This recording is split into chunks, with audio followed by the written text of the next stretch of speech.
Neyinirəm bunu? Əsas mənə işıq lazımdır. Gəlsin məni işıqla təmin eləsin. 2 ay bundan qabaq o televizor yanmışdı.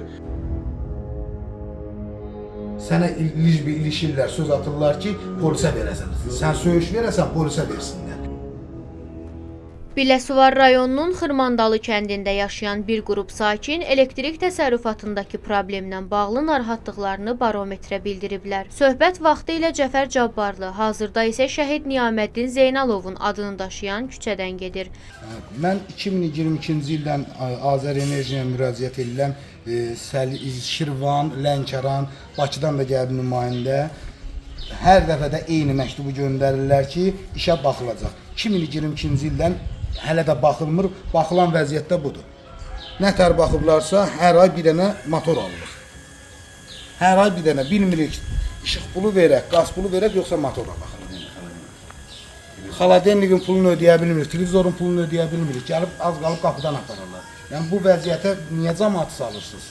Neyinirəm bunu? Əsas mənə işıq lazımdır. Gəlsin məni işıqla təmin eləsin. Hər ay mən bir dənə motora pul verirəm. Motorun qiyməti 90 manatdır. Kənd sakini Haqverdi Səfərovun sözlərinə görə, uzun müddətdir elektrik xəttlərinin nasaz vəziyyətdə olması səbəbindən evlərdə gərginlik normadan aşağı düşür. Fakt işləmir. 2 dəfə də usta gətirmişəm, motorunu dəyişmişəm, 2 dəfə motor dəyişmişəm, ikisi də yanıb. Bu dəqiqədə işləmir də, yəni belə deyək, yanmış haldadır. Səbəb də elektrikimiz oynayır, fazaya düşür, qoşa faza olur, hamısını avadanlıq qalmır, ötür. Hələ bir də televizor var, indi uşaq gətirir. Elə 2 ay bundan qabaq o televizor yanmışdı. Həyətimizdə 4 dənə, 3 dənə, 4 dənə gidrapor var.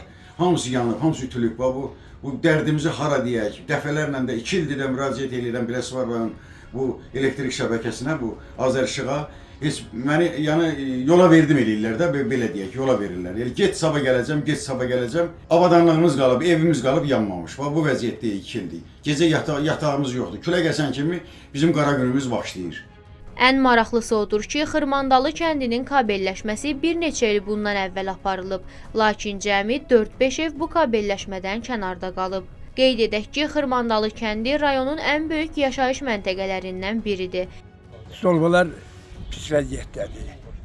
Naqillər hamısı pis vəziyyətdədir. Hətta balaca motorlar gidrofon deyirik. Onlar işləmir, su vurmur. Yunanda kəsilir öz-özündən. Knopkanı basırıq, birləşdirə bilmir, işığın zəifliyindən. Xahiş edirəm, bizə köməklik eləyəsiniz. Regionda da olmuşam, regionun direktorun yanında. Biləsuvar bura, indi təzə gəlib müdür, gedirsən, yəni səni qarşılasınlar, 5-6 nəfər durğuzublar, sənə ilişirlər, söz atırlar ki, polisə verəsən. Sən söyüş verəsən, polisə versinlər. Bu cür. Gəlib baxan yoxdur. Televizorumuz yanıb, eskirekdə ödənilməyib. Xaladenlik yanıb. Gidrapor yanıb. 70-ə yaxın sayğacın avtomatını dəyişmişəm. Təzəsini almışıq televizorun. Hələ bunun kreditini ödəyirik. Sakinlər ümid edirlər ki, onların yaşadığı küçədə də elektrik şəbəkəsi digər yerlərdə olduğu kimi yenilənəcək və illərdir davam edən problem nəhayət öz həllini tapacaq. Barometr TV olaraq aidiyyəti qurumların məsələ ilə bağlı mövqeyini təqdim etməyə hazırıq.